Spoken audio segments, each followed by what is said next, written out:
আসসালামু আলাইকুম। ঈদ মুবারক, ঈদ মুবারক। ঈদের একটা আনন্দ চলে আসছে অলরেডি।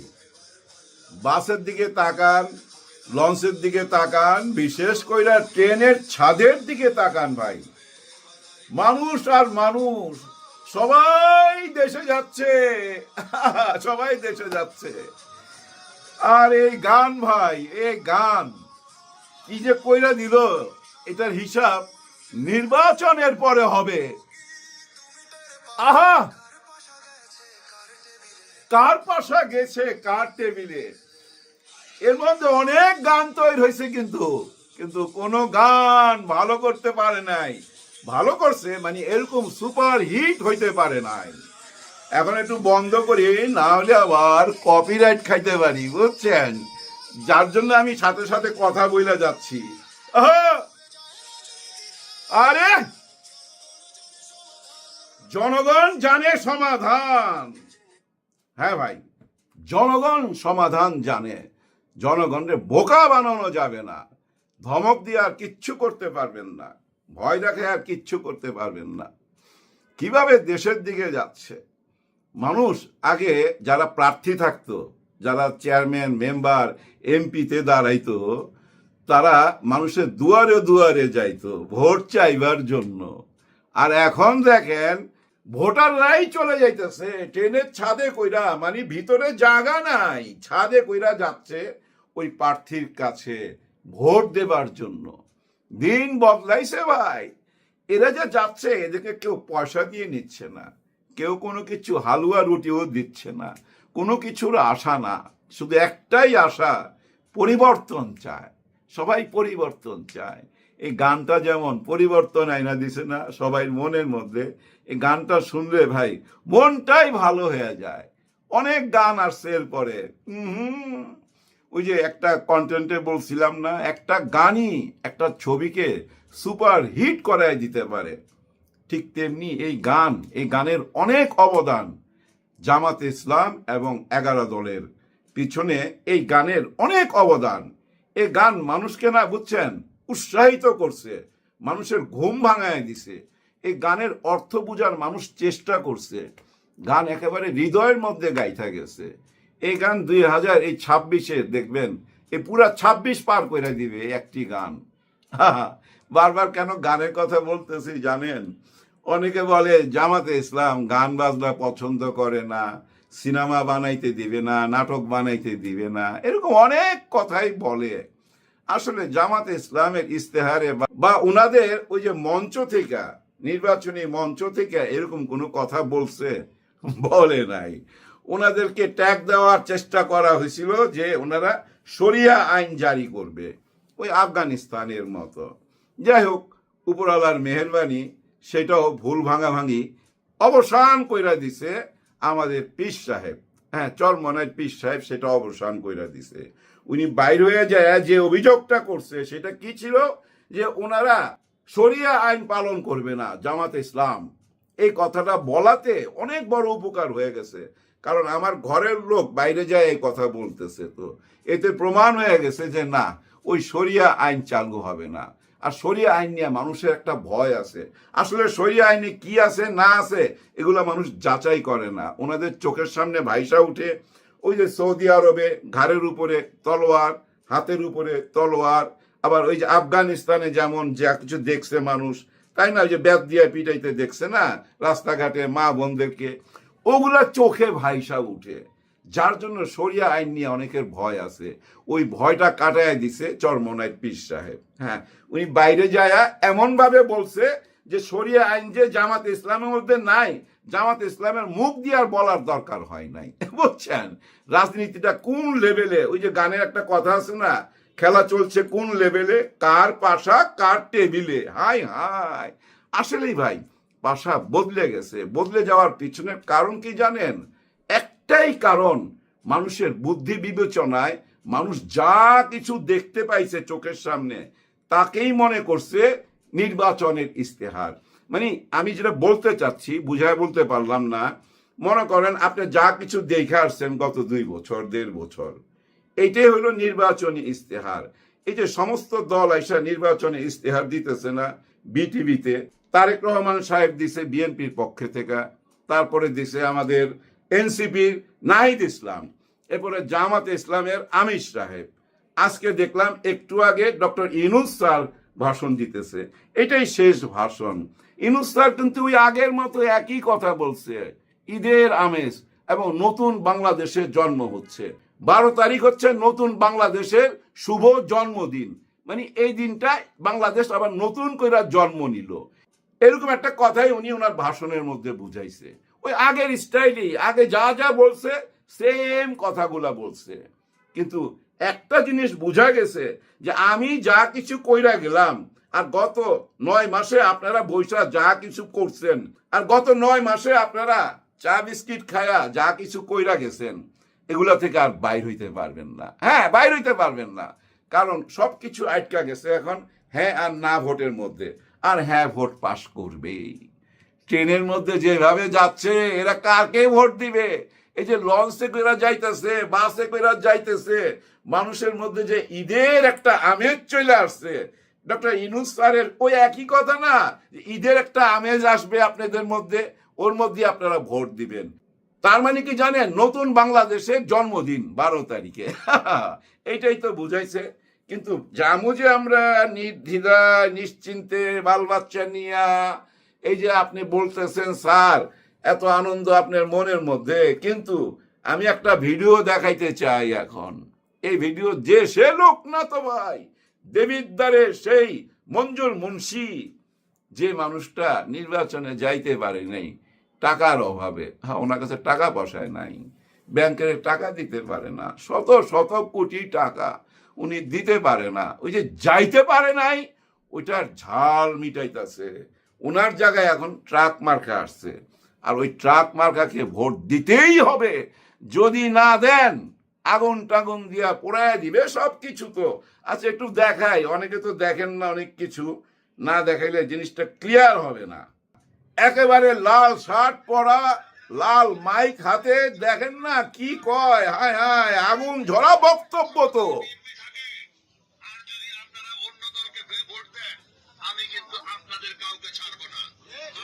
বাঘের বাচ্চা কাউকে ছাড়বে না, অন্য কাউকে ভোট দিলে মানে ট্রাক মার্কায় ভোট দিতে হবে। উনি মা বাপ তো ওই এলাকার, ওইখানে ভোট না দিলে কাউকে ছাড়বো না। আরো কি কয় শুনেন।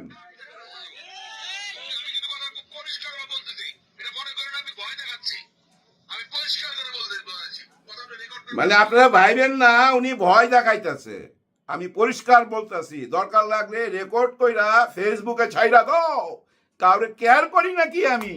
হাই হাই, হ্যাঁ হ্যাঁ জমিদার সবাই কিন্তু 12 ফেব্রুয়ারি তারিখে ট্রাক মার্কায় ভোট দিয়া জয়যুক্ত করবেন, অপরাধ থেকে রক্ষা করবেন, তারেক রহমানকে সরকার গঠনে সহায়তা করবেন, সুরজের বাড়িতে সহায়তা করবেন।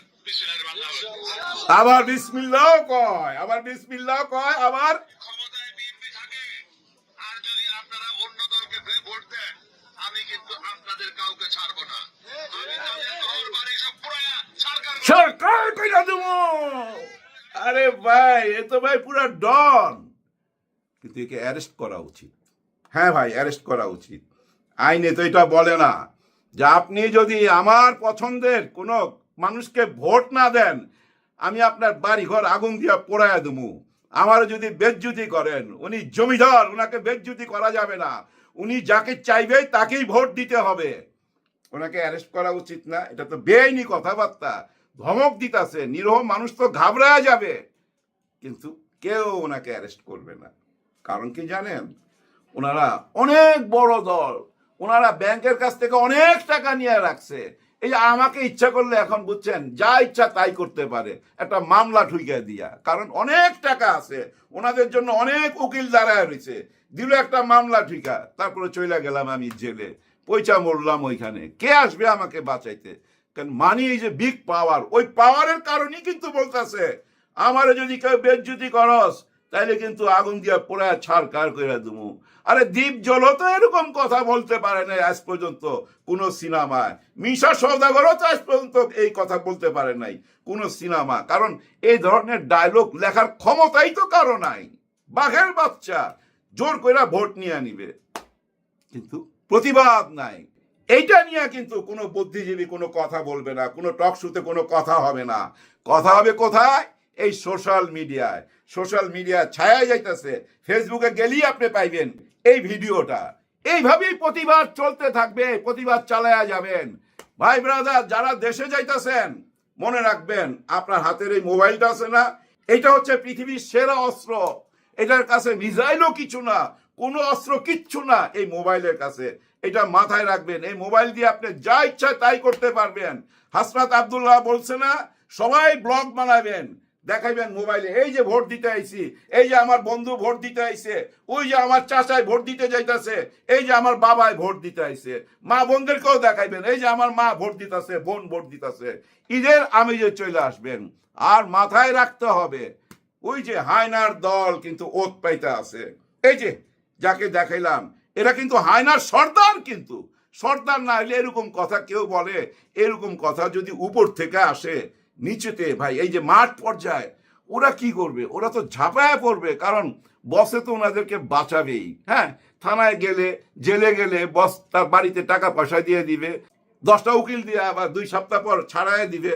এই জন্যই ভাই এইভাবে বলে। অতীতে এই ধরনের কাজ করছে তো, সে কইরা সাকসেসফুল হয়েছে, থানা টানা সব কিছু কিনা এই সাকসেসফুল হয়েছে এই লোক অতীতে। না হলে এই কথা বলতো না এই টাইমে, যেই টাইমে ভাই অপারেশন ডেভিল হান্ট চলতেছে, আর্মি মাঠের মধ্যে, পুলিশ র্যাব সবাই মাঠের মধ্যে, ওই টাইমে এই কথা বলা চারটিখানি কথা কিন্তু কেউ ধরবে না। কারণ ওই যে একটু আগে বললাম, এরা হলো মাফিয়া কিং ডন, এদের গায়ে কেউ হাত দিতে পারবে না। এই যে ভয় ঢুকাই দিতেছে না, এই ভয়টাই হচ্ছে ভাই রাজত্ব করার একমাত্র ফর্মুলা। আপনি যদি রাজত্ব করতে চান, রংবাজি করতে চান, ডন হইতে চান, মাফিয়া কিং হইতে চান, দাউদ ইব্রাহিম হইতে চান, আপনি যেখানেই থাকেন না কেন, দেশে বিদেশে, খালি মানুষের মনের মধ্যে ভয় ঢুকাই দিবেন আপনার চেলা চামুন্ড দিয়া। 2-4টা কিল কইরা আপনি বুঝাই দিবেন এটা আমি করছি, তারপরে দেখবেন সবাই আপনারা ভয় পাবে, 2 হাতে আপনারা টাকা দিবে, আপনি দুবাই বৈশা বৈশা খাইতে পারবেন। এ হচ্ছে ভয়ের রাজত্ব কায়েম করা, যেটা করছিল গত সরকার 17 বছর ভয় রাজত্ব কায়েম করছিল না। তাদের হাতিয়ার কি ছিল? ওই যে খাকি পোশাক পরা কিছু মানুষ, যাদের এখন বিচার হইতেছে। আরো কে ছিল? ওনাদের হেলমেট বাহিনী, তাদের দিয়া ভয় ঢুকাই দিত না। জাহাঙ্গীরনগর বিশ্ববিদ্যালয় সেঞ্চুরি করছে না? সেঞ্চুরি করছে। কিসে সেঞ্চুরি আর মুখে নিলাম না, এরকম রাজ্য তো আমরা দেখছি। আচ্ছা, এই যে এত বড় একটা রাজত্ব রাইখা গেল, ওনারা তো কয়েকজন পালায় গেল, বাকি রাজত্ব কোথায়? সবই তো এই দেশে আছে। ওই রাজ্যের ভাগ কারা বসাইছে? একটু আগে আমি বলতেছিলাম না, নির্বাচনের ইস্তেহার নিয়ে বিটিভিতে যেভাবে সবাই ইস্তেহার দিতেছে, এই কাগজে লেখার ইস্তেহারের কোনো মূল্য নাই। কাগজের লেখা ইস্তেহার ভালো হবে এটা সবাই জানে, যার জন্য কোনো আগ্রহ নাই। মানুষ যেটা চোখে দেখছে গত 1.5 বছর, গত 16 বছর এবং গত 54 বছর যা কিছু দেখছে, ওইটাই হলো ইস্তেহার। মানুষ মনে মনে তৈরি করে ফেলাইছে যে আমাদের ইস্তেহার এটা, তোমাদের কি ইস্তেহার সেটা তোমাদের কাছে রাখো, আমাদের ইস্তেহার হইলো এইটা। আর আমাদের ইস্তেহার যারা পালন করতে পারবে আমরা তাদেরকেই ভোট দিব। আর সেটা বুঝতে পারছে বইলাই, বুঝছেন, এই প্রথম দেখলাম ট্রেনের ছাদে কইরা মানুষ দেশের দিকে যাচ্ছে স্লোগান দিতে দিতে। কি স্লোগান? দাঁড়িপাল্লা, দাঁড়িপাল্লা। আর ওই গান বাজাইতে বাজাইতে যাচ্ছে, মানুষের মধ্যে একটা আনন্দ চলে আসছে। এরা যখনই দেশে যাবে আগামীকাল সারাদিন সারাদিন হাটে মাঠে চায়ের দোকানে এরাই কিন্তু প্রচার কইরা বেড়াবে, কারণ এরা রাজধানী থেকে গ্রামে গেছে, এদের কাছে অনেকে অনেক কিছু জানতে চাইবে। খবর কি ভাই? ওদিকের খবর কি, এদিকের খবর এই। এই যে খবর আদান প্রদান করবে না, এটাই হলো কানে কানে পাবলিসিটি, মুখে মুখে পাবলিসিটি। এইভাবেই পাবলিসিটি হয়ে গেছে। তো ওই যে মিছিলগুলা দেখেন না, ড্রোন শটগুলা দেখেন না, ওগুলাতেই তো পাবলিসিটি। আর আপনারা যেটা বলতেছেন, এই যে লাল শার্ট আর লাল মাইক মাথায় নিয়া, মাথায় তো না হাতে নিয়া, হাতে নিয়ে যেটা বলতেছেন ওটা তো মাথার মধ্যে বাড়ি দিতেছেন, শেষ প্যারাকটা ঠুইকাই দিতেছেন। হ্যাঁ ভাই, এটা হচ্ছে পরাজয়ের শেষ প্যারাক। আপনি ভয় দেখায় কিছু করতে পারবেন না। ভয় দেখায় যদি কিছু করতেই পারতো তাহলে তো শেখ হাসিনার মতো ভয় আর কেউ দেখাইতে পারবেন না, উনার মতো ভয় আর কেউ দেখাইতে পারবেন না। উনি যে ভয় দেখাইছিল, আল্লামা সাইদি হুজুর যেদিন ইন্তেকাল করেন, শাহাদাত বরণ করেন, ওদিন একটা স্ট্যাটাস দিয়েছিলাম, আমার পেজটা বুঝছেন খুঁজা পাইতাছিলাম না, 3 মাস লাগছে ওই পেজ ফিরায় আনতে। তার মানে বুঝছেন তো পুরো প্রশাসন কিভাবে চলতো, কিভাবে দেশটাকে চালাইতো। আরে আল্লামা সাইদি হুজুরের কথা যখনই মনে পড়লো তখন একটা কথা মনে পড়লো, উনি একটা কথা বলছিলেন যে নির্বাচন কাছে আসলেই মাথায় টুপি লাগাইয়া পাঞ্জাবি লাগাইয়া কিছু লোক খালি দেখবেন সালাম দিতেছে সালাম দিতেছে, আর সালাম দিতে দিতে এমন অবস্থা হয় শেষের দিকে আইসা বলে সালকুম সালকুম সালকুম, মানে আসসালামু আলাইকুম বলার আর সুযোগ পায় না, সালকুম সালকুম বলে। ঠিকই দেখলাম ওই যে ববি হাজ্জাদ একজন দাঁড়াইছে না, ও দেখলাম যে ওই ছালকুম ছালকুম করতেছে। হ্যাঁ, আমার এত হাসি পাইছে আর মনে হয়েছে যে আল্লামা সাইদি হুজুর অ্যাডভান্স এত কথা কিভাবে বলতো, ওনার অনেক কথাই তো সত্যি।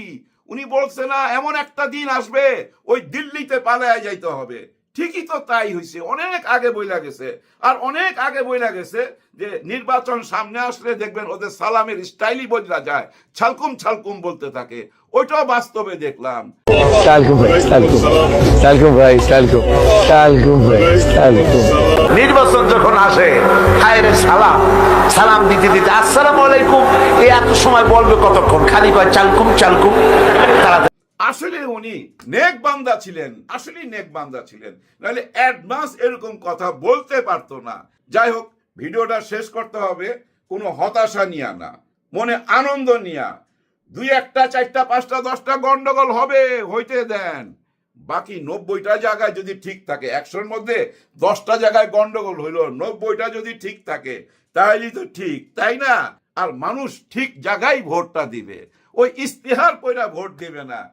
গত 16 মাস 17 মাসে যে ইস্তেহার দেখছে চোখের সামনে, এই দেশটা কেন এত অস্থির ছিল, ওরা রাজ্যত্ব রাইখা চলে গেছে, ওই রাজ্যত্বটা কারা দখল করছিল, আর ওই দখল করতে গিয়া কারা মামলাবাজি করছে, কারা চাঁদাবাজি করছে, এবং এমন অবস্থা দাঁড়ায় গেছে জানেন আপনি, সিএনজি যে স্টার্ট দিবার সময় যে আওয়াজটা হয়, ওই আওয়াজটা কানে গেলেই কি জানি একটা মনে পড়া যায় মানুষের কাছে।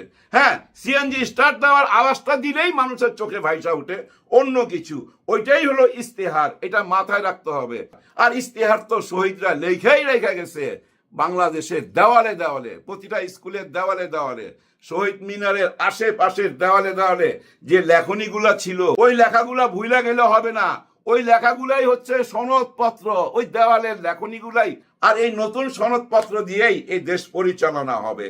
এই দেশকে আর কেউ বেপথে নিয়ে যাইতে পারবেন না, ইচ্ছা করলেই কেউ কারো দালালি করতে পারবেন না, ইচ্ছা করলেই এই নির্বাচনে কেউ কাউকে পাশ করাই দিতে পারবেন না। ওপেন চ্যালেঞ্জ আমি বইলা গেলাম, কেউ পারবেন না। যাদের মনের মধ্যে এই শয়তানিটা আছে তারা কিন্তু একটা জিনিস খালি মাথা রাখবেন, যাদের মনে এই শয়তানিটা আছে তাদেরকে বলবো আজকে রাতে খালি ওই 5 আগস্টের ভিডিওগুলা দেখবেন চোখের সামনে আইনা। যাদের মনে ওই শয়তানিটা আছে যে আমরা ওই মেকানিজম কইরা পাস করায় দুমু, ওই শয়তানি যাদের মাথায় আছে তাদেরকে বলবো ওই 5 আগস্টের ভিডিওগুলা দেখবেন। 5 আগস্টের ভিডিওগুলা, যে মুখগুলা দেখছেন মারা গেছে ওরা তো শহীদ হয়ে গেছে, আর যে মুখগুলো এখনো বাইচা আছে এরা ঘুমায় নাই, যে কোনো সময় আবার রাস্তায় নাইমা যাইতে পারে, তখন কিন্তু আর পালাইবার জায়গা পাবেন না। আগেরবার পালাইবার সুযোগ কইরা দিয়েছিল অনেকে, তারা ওই সুযোগ পাবে না, এমন ভাবে আবার সবাই রাস্তায় নামবে। কোন রকম অন্যায় পথ কেউ বাইছাই নিয়েন না, সুষ্ঠু একটা নির্বাচন হইতে দেন। সঠিক একটা নির্বাচন হইলে তাহলে জনগণের মনের মধ্যে যে ইস্তেহার লেখা হইছে, আপনাদের ইস্তেহার না, জনগণের মনের মধ্যে যে ইস্তেহার লেখা আছে, শহীদরা যে ইস্তেহার দেওয়ালে দেওয়ালে লেখা গেছে, ওই ইস্তেহার দিয়েই এই দেশ চালাইতে হবে। সবাই জন্য সবাই দোয়া করবেন। আল্লাহ হাফেজ।